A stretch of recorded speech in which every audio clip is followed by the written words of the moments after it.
have used that stepping stone to get to either a semi-final or a final of the Euros in consecutive tournaments. However, it's that next stepping stone to actually going on to win a trophy.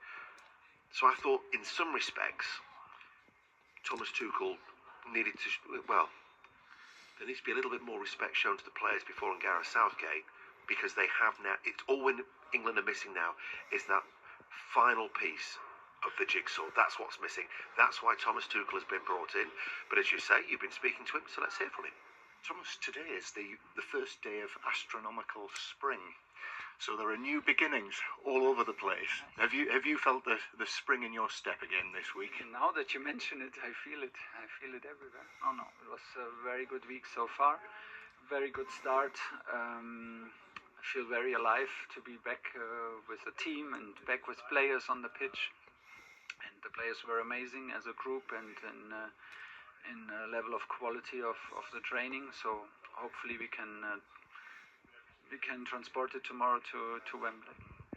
Can you give us a bit of an insight into how you've communicated with everyone this week? Because when we spoke to the players earlier this week, I thought it was very interesting what they were telling us about how much you'd spoken to them before the squad selection and indeed around the squad selection. So what's your modus operandi when you've got the players around you?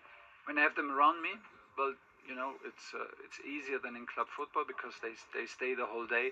So you see them before lunch, you see them after lunch, before dinner, after dinner. They stay, they play table tennis, darts, whatever. It's easy to join in and have a little chat with everyone. Do you play? And yeah, I let them win, of course, to give them a good feeling. And that it's easy, you know. And then sometimes these informal talks are more important than always give big messages, to just feel their energy and feel a little bit to get to know to their personality. So this is a very easy atmosphere around it because it feels like a training camp. And then, of course, we have meetings, and they hear my voice a lot, so sometimes I leave them also alone to not be too much. And in terms of what you've been working on, there's a great deal of discussion amongst the likes of us about whether it's going to be a 3 or a 4. And of course, in your time, you've switched around quite a lot, haven't you? So give us an idea what you see as the factors that determine whether you go with a 3 or a 4 for any particular match.